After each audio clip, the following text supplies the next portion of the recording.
देखिए मुर्शीद कुली खां के बाद उनके दामाद जिनका नाम था शुजाउद्दीन अगले जो है बंगाल के सूबेदार बनते हैं। टाइम है 1727 से 1739, ठीक है। और यही शुजाउद्दीन थे जिनको कि जो है मोहम्मद शाह रंगीला ने जो है 1733 में जो है बंगाल का क्या घोषित किया, नवाब घोषित किया, यानी बंगाल के नवाब का फरमान जो है जारी करते हैं। और इस तरह यदि आ जाए बंगाल का प्रथम नवाब कौन बना, तो शुजाउद्दीन बने। कौन बन रहा है, शुजाउद्दीन। और शुजाउद्दीन किसके दामाद है, मुर्शीद कुली के दामाद थे। और कहते हैं ये बंगाल के सूबेदार बनने से पहले कहाँ के गवर्नर हुआ करते थे, उड़ीसा के उप गवर्नर या सह सूबेदार हुआ करते थे, ठीक है।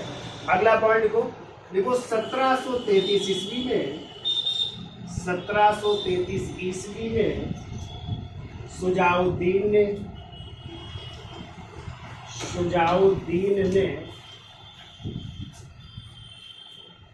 ने बिहार, अभी देखो प्रांत कौन सा बचा है, बिहार है, उड़ीसा तो था ही, बिहार बचा है। तो देखो बिहार को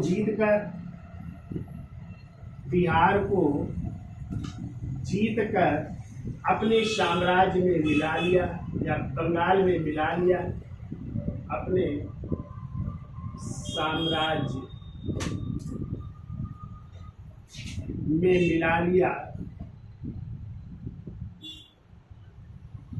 मिला लिया और बिहार का सूबेदार बन गया, और बिहार का सूबेदार बन जा रहा है, ठीक है। तो बिहार का भी सूबेदार बन गया। तो इस तरह बंगाल, बिहार और उड़ीसा अब किसके अधीन है, इसी शुजाउद्दीन। तो बंगाल का भी नवाब है, बिहार भी इसके अंडर में आ रहा है, और उड़ीसा का तो ये उप गवर्नर था ही, ठीक है। तो तीनों इसके अंडर में आ गए। अब देखिए इसके समय कौन कौन पदाधिकारी है, ठीक है। तो देखिए शुजाउद्दीन के समय शुजाउद्दीन के प्रमुख प्रशासनिक सलाहकारों में, शुजाउद्दीन के प्रमुख प्रशासनिक सलाहकारों में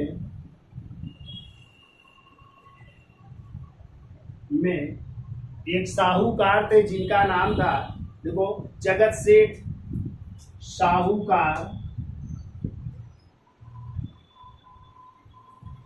जगत सेठ कामा फतेह चंद्र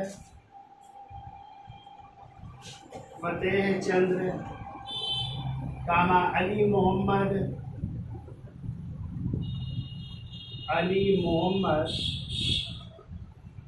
और अली वर्दी खां, हाजी अहमद भी लिख लो, हाजी अहमद और अली वर्दी खां प्रमुख थे, और अली वर्दी खां प्रमुख थे। तो जो अली वर्दी खां है ये जो है इसी बिहार का जो है, ध्यान रखिएगा, बिहार का नायब सूबेदार है, ठीक है, या उप सूबेदार है। तो सूबेदार तो ये थे शुजाउद्दीन, लेकिन नायब सूबेदार उन्होंने किसको बनाया था, इसी अली वर्दी खां को। तो ये नायब सूबेदार के पद पर है, कहाँ का, बिहार का नायब सूबेदार भी है, ये याद रखिएगा। अब देखो बंगाल में यूरोपीय कंपनियों के साथ, बंगाल में यूरोपीय शक्तियां भी आ गई हैं, अंग्रेज भी आ गए हैं। तो बंगाल में यूरोपीय शक्तियों के साथ सख्ती से अपने अधिकारों का प्रयोग करता था, सख्ती से अपने अधिकारों का प्रयोग करता था, अपने अधिकारों का प्रयोग करता था।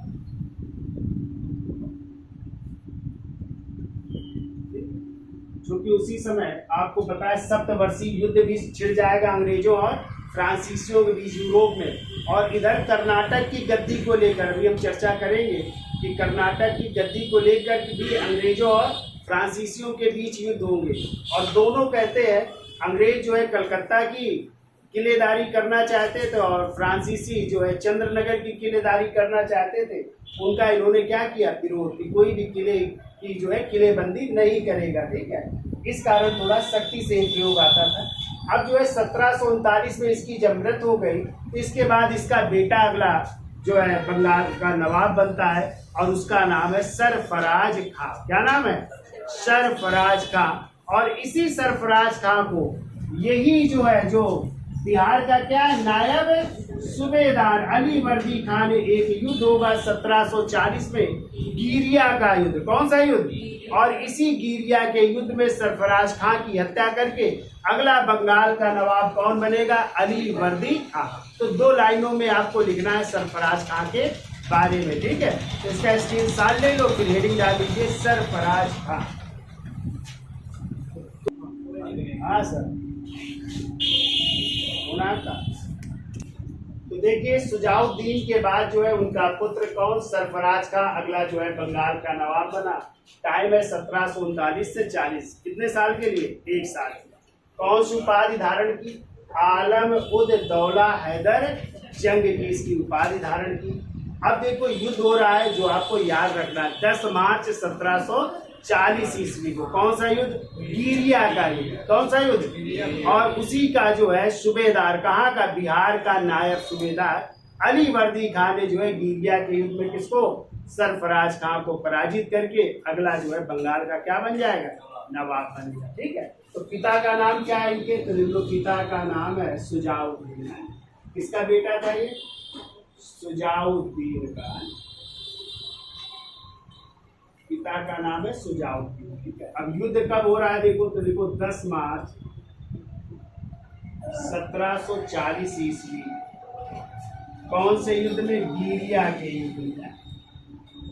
गिरिया के युद्ध में। गिरिया के युद्ध में किसने? अली वर्दी खान। अली वर्दी खान जो कहाँ का नायब सूबेदार है? तो लिख लो बिहार का नायब सूबेदार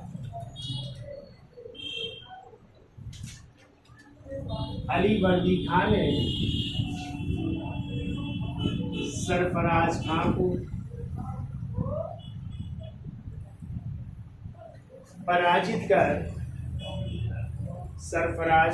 पराजित कर मार डाला है। सरफराज खां को पराजित कर मार डाला। अब कौन अगला नवाब बन रहा है? ठीक है, अगला नवाब बन रहा है अली वर्दी खां। हेडिंग डाल लीजिए अली वर्दी खां जो 1740 से लेकर के 1756 तक जो है बंगाल का नवाब रहेगा, ठीक है। अब अली वर्दी खां को देखो बंगाल के नवाब पद की मान्यता प्राप्त करने के लिए उसको क्या करना पड़ेगा? मुगल बादशाह को 2 करोड़ रुपए क्या देने पड़ेंगे? घूस देने पड़ेंगे। यानी घूस दे करके वो नवाब के पद को क्या कर रहा है? स्थायित्व प्रदान कर रहा है कि जो है मैं बंगाल का नवाब हूँ। किसकी तरफ से? मुगल बादशाह की तरफ से, ठीक है। तो 2 करोड़ रुपए देने पड़े, लेकिन उसको भी मराठों का सामना करना पड़ा। मराठों के आक्रमण हो रहे थे, तो इसलिए मराठों को उसको क्या देना पड़ा? घूस भी देनी पड़ेगी। कितनी? 12 लाख रुपए घूस देनी पड़ी। और यहाँ तक कि कौन सा प्रांत देना पड़ा? उड़ीसा प्रांत को भी देना पड़ता है। किसको? मराठों को, ठीक है। फिर हम चर्चा करेंगे कि अली वर्दी खां के समय ही चूंकि अंग्रेज भी अपनी बढ़ोतरी कर रहे थे, फ्रांसीसी भी कर रहे थे, तो उन्होंने जो है इनके बारे में कहा था, यूरोपियों के बारे में कहा था एक वर्ड अली वर्दी खां ने, यानी कि इनकी तुलना की थी मधुमक्खी के छत्ते से की थी। कहा था इन्हें छेड़ा ना जाए तो ये शहद देंगी, और यदि इन्हें छेड़ा गया तो काट काट करके मार डाल। यानी अंग्रेजों को और फ्रांसीसियों को, मुक्ता अंग्रेजों के बारे में कहा था कि इन्हें छेड़ो नहीं, जहाँ भी ये जैसे हैं इनको कार्य करने दो, यदि इन्हें छेड़ा जाएगा तो ये काट काट करके क्या कर देंगे, मार देंगे, और यदि नहीं छेड़ा जाएगा तो ये क्या देंगे, सहन देती रहेंगी। ये किसके बारे में कहा था अलीवर्दी खान ने? यूरोपियों के बारे में या अंग्रेजों के बारे में कहा था ये वर्ड, ठीक है। अब इसके 3 जो है बेटियां थी, कोई बेटा नहीं था अलीवर्दी खान। तो बड़ी बेटी ब्याही थी ढाका के नवाब को, कहाँ के नवाब को, और उसी का नाम था घसीटी बेगम। क्या नाम था? हाँ। और दूसरी बेटी नवाब थी पूर्णिया के नवाब को, कहाँ पे, पूर्णिया के नवाब को दूसरी बेटी ब्याही थी, ठीक है। और उसी नवाब का बेटा था शौकत जंग। क्या बेटे का नाम था? पूर्णिया के नवाब के शौकत जंग। और तीसरी बेटी इनकी ब्याही थी पटना के नवाब। किसके नवाब को? पटना के नवाब का। और उसी पटना के नवाब का बेटा था सिराजुद्दौला। कौन था?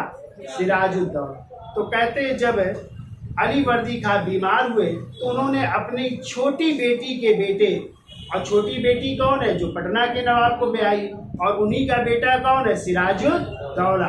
तो अपनी छोटी बेटे के बेटे यानी सिराजुद्दौला को अपना उत्तराधिकारी नियुक्त किया। यानी सिराजुद्दौला अलीवर्दी खां का क्या है? नाती है। क्या है? नाती, यानी बेटी का बेटा है। तो उसमें बना दिया तो दोनों लोग नाराज हो गए। तो उनकी मौसी यानी सिराजुद्दौला की जो बड़ी मौसी थी घसीटी बेगम नाराज हो गई। उसका मौसेरा भाई जो पूर्णिया का नवाब था, कौन? शौकत जंग, वो भी नाराज हो गया कि मुझे मेरे नाना ने नहीं बनाया, उसको बना दिया। तो ये लोग सब क्या हो जाते हैं? विरोध। और सिराजुद्दौला के विरोध में बहुत से लोग होते हैं, जैसे ये जगत सेठ, आलमचंद्र, और उस समय जो है अधिकारी होता है जल सेना का वाटसन, और उसी समय मद्रास का क्लर्क होता है क्लाइव। ये लोग षड्यंत्र रचेंगे और उसी षड्यंत्र में जो है एक युद्ध होगा सिराजुद्दौला से, प्लासी का युद्ध। कब होगा? 23 जून 1700। तो ये कैसे होगा प्लासी का युद्ध? प्लासी का मैदान किस नदी के किनारे स्थित था, और सिराजुद्दौला की हत्या कौन करेगा, ठीक है। कौन जो है सेनापति था उस समय सिराजुद्दौला का, लेकिन सेनापति के पद से हटा करके सिराजुद्दौला ने किसे सेनापति का पद दिया, किसे अपना प्रधानमंत्री बनाया, इन सब की हम चर्चा करेंगे सिराजुद्दौला टॉपिक में, ठीक है। तो प्लासी के युद्ध की चर्चा करेंगे। तो अब हम चर्चा कर लेते हैं अलीवर्दी खान, ठीक है। तो हेडिंग डाल लीजिए अलीवर्दी खान, इसका स्क्रीनशॉट लीजिए।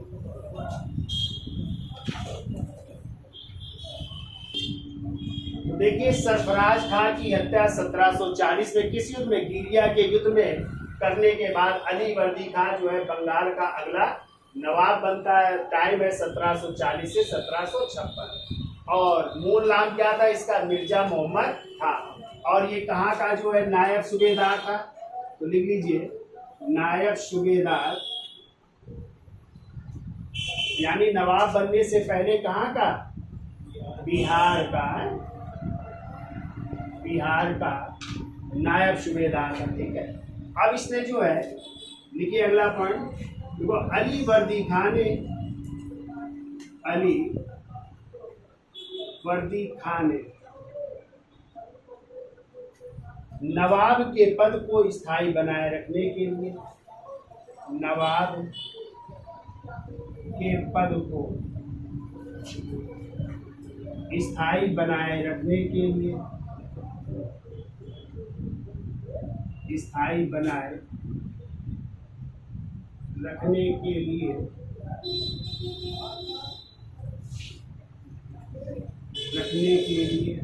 मुगल बादशाह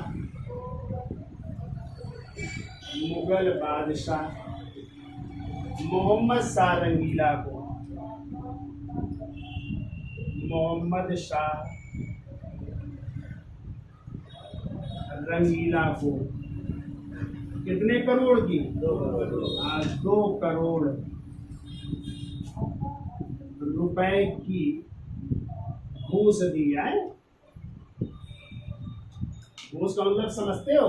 रिश्वत दे रहा है, ठीक है, कि मुझे स्थायी मान्यता दे दीजिए। किस पद की?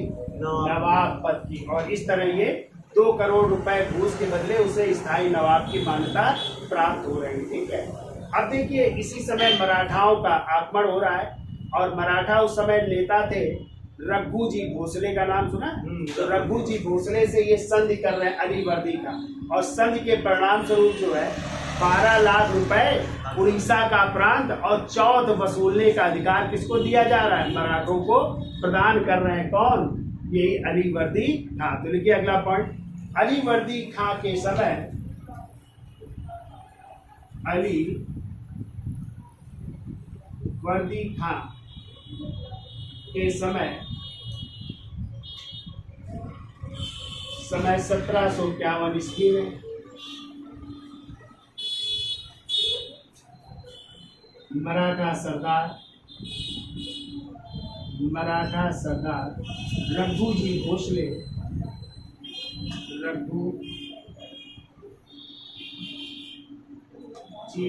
ने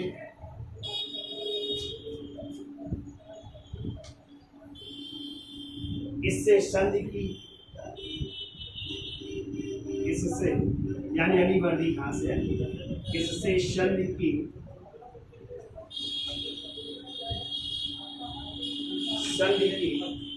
और इस संधि के परिणाम स्वरूप मराठों को, और इस संधि के परिणाम स्वरूप मराठों को उड़ीसा प्रांत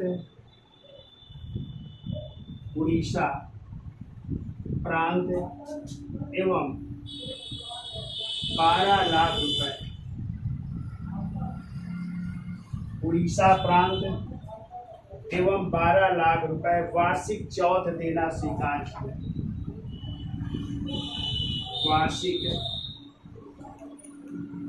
चौथ देना स्वीकार किया।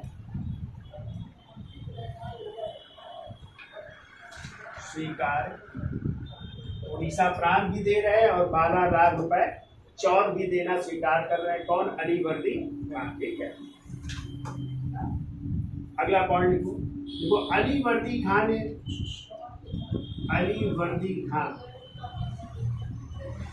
ने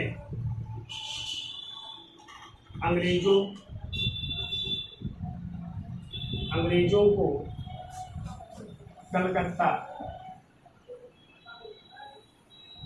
एवं फ्रांसीसियों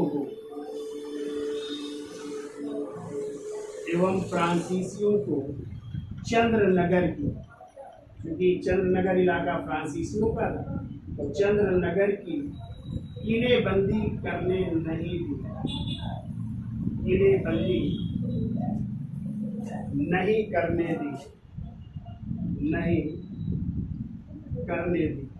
क्योंकि दोनों आपस में टकरा रहे थे, अंग्रेज और फ्रांसीसी, और दोनों जो है अपने अपनी किलेबंदी करना चाहते थे चंद्रनगर की, और अंग्रेज कहाँ की? कलकत्ता की करना चाहते थे। तो इसने कहा नहीं, कोई भी किलेबंदी नहीं करेगा।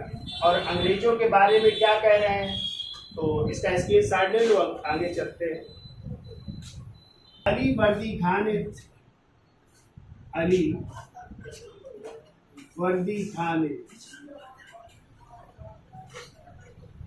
यूरोपियों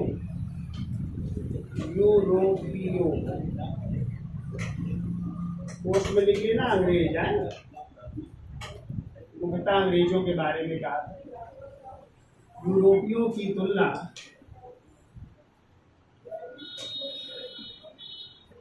मधुमक्खी के छत्ते से की। मधुमक्खी के छत्ते से की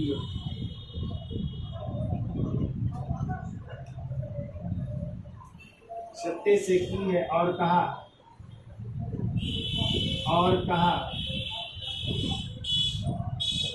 इन्हें छेड़ा ना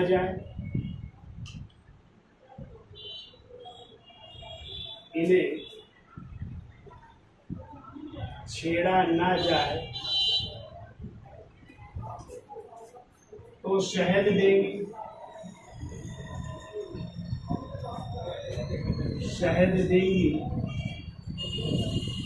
और यदि छेड़ा गया तो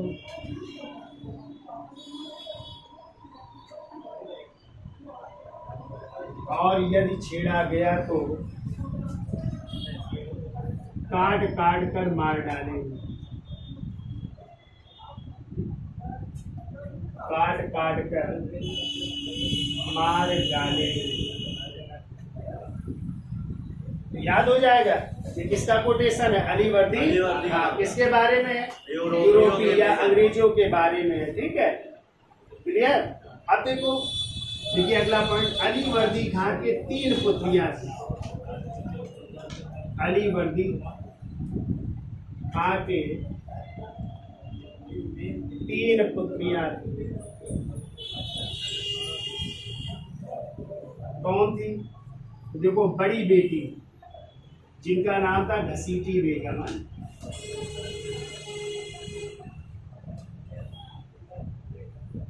घसीटी बेगम कहाँ ब्याही थी? तो लिख लो, ढाका के नवाब।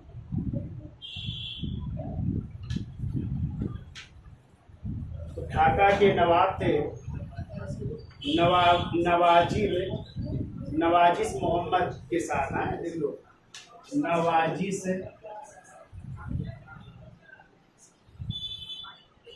मोहम्मद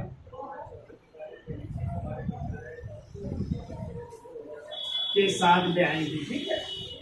फिर दूसरी बेटी, यानी जो इनकी दूसरी बेटी थी,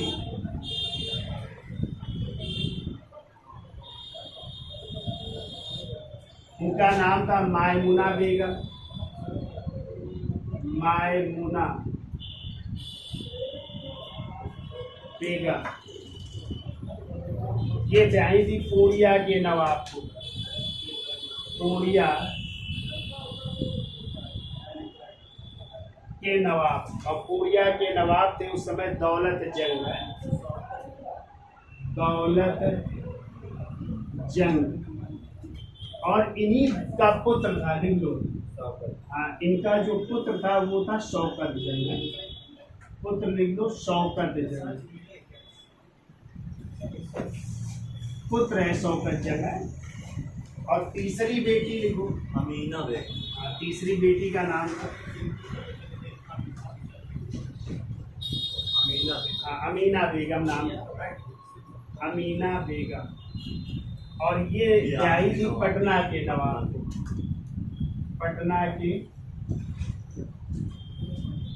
पटना के नवाब को ब्याही थी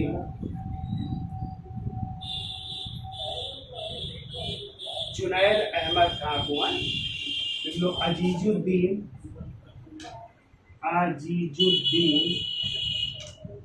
जुनैद अहमद खां। और इन्हीं का बेटा था, पुत्र तो इन्हीं का पुत्र था सिराजुद्दौला।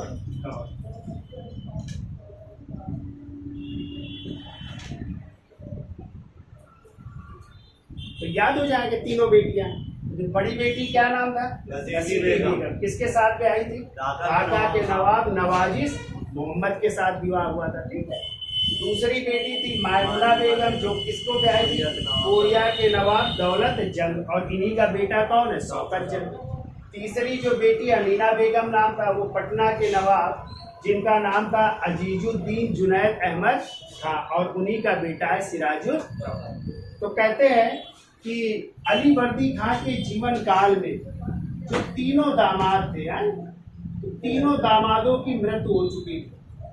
तीनों दामादों की मृत्यु, यानी अलीवर्दी खां के जिंदा रहते ही तीनों दामाद क्या हो चुके? मर चुके थे, यानी इनकी मृत्यु हो चुकी थी। अतः जो है, जब बीमार हुए अलीवर्दी खां तो उन्होंने अपनी छोटी बेटी के बेटे, और छोटी बेटी का बेटा कौन है? सिराजुद्दौला को क्या घोषित कर रहे हैं? अपना उत्तराधिकारी घोषित कर रहे हैं। तो कहते हैं कि सिराजुद्दौला के लिए ये जो फूलों की सेज थी, ये कांटों की सेज साबित हुई। ठीक है, क्योंकि उसके विरोधियों में उसकी मौसी, और मौसी कौन है? घसीटी बेगम, ये उसके विरोधियों में थे। उसका मौसेरा भाई, और मौसेरा भाई कौन है? शौकत जंग। ये सब क्या है? सिराजुद्दौला के विरोधी है, ठीक है। और इसके विरोधियों में जगत सेठ, राय दुर्लभ, ये सब उसके विरोधियों में, राज बल्लभ, उनका बेटा कृष्ण बल्लभ, ये सब विरोध। यहाँ तक कि उसका सेनापति मीर जाफर भी उससे विरोध करेगा, उससे जो है कह सकते हैं उससे भी जो है वो गद्दारी करेगा। तो ये सब चीजें होंगी किसके साथ? सिराजुद्दौला के साथ। अगला बंगाल का नवाब कौन बनेगा? सिराजुद्दौला। तो देखिए एक पॉइंट लिख लो, इतना लिख लिया आप लोगों ने? लिख लिया इतना? चलिए एक पॉइंट बोल देते हैं। देखो देखो अली वर्दी खां के जीवन काल में ही, अली वर्दी खां के जीवन काल में ही उसके तीनों दामादों की मृत्यु हो चुकी थी। अली वर्दी खां के जीवन काल में ही उसके तीनों दामादों की मृत्यु हो चुकी थी। अतः अपनी बीमारी के समय,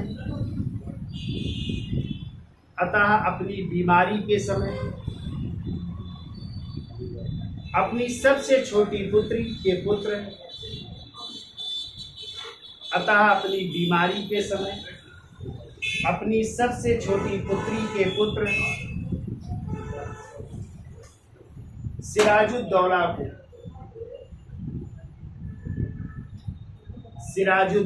को अपना उत्तराधिकारी नियुक्त किया।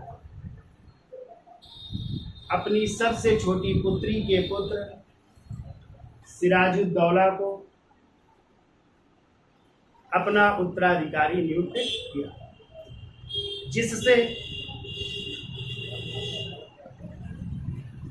जिससे उसकी विधवा मौसी घसीटी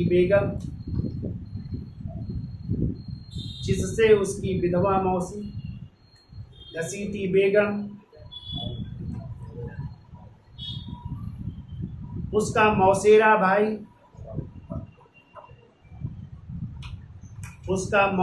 भाई तथा पूर्णिया का नवाब शौकत जंग, मौसेरा भाई एवं पूर्णिया का नवाब शौकत जंग उसके शत्रु बन गए।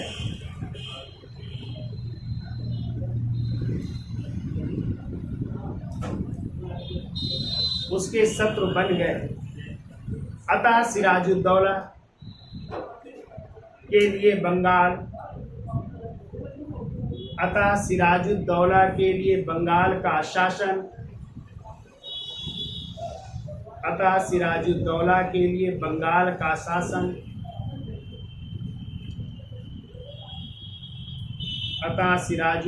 के लिए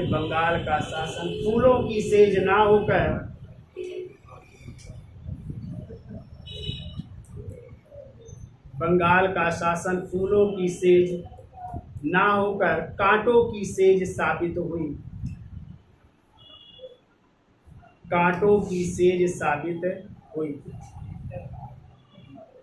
फूलों की सेज साबित ना होकर कांटों की सेज साबित हुई।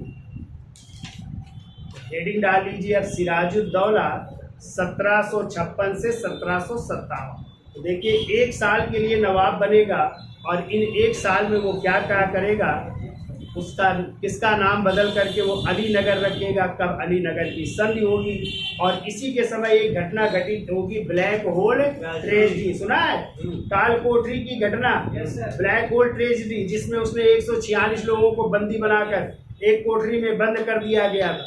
और जब 21 जून 1756 को ये कोठरी खोली गई तो कितने लोग जिंदा बचे थे? 23 लोग ही जिंदा बचे थे और उसमें एक अंग्रेज जिंदा बचा था, जेड हार्वेज, जिन्होंने अपनी किताब में इस का जो है आंखों देखा वर्णन किया। और किताब का नाम है ए लाइफ ऑफ द वंडर, ठीक है। उसमें इसका उल्लेख किया है, क्योंकि वो भी इस घटना में शामिल था लेकिन बच गया था उन 23 लोगों में, ठीक है। तो काल कोठरी की घटना क्यों होगी और फिर प्लासी का युद्ध होगा जिसमें कि सिराजुद्दौला युद्ध के मैदान में मारा जाएगा। कैसे मारा जाएगा इसकी कहानी नेक्स्ट टर्न में करेंगे। तब तक के लिए धन्यवाद, ठीक है।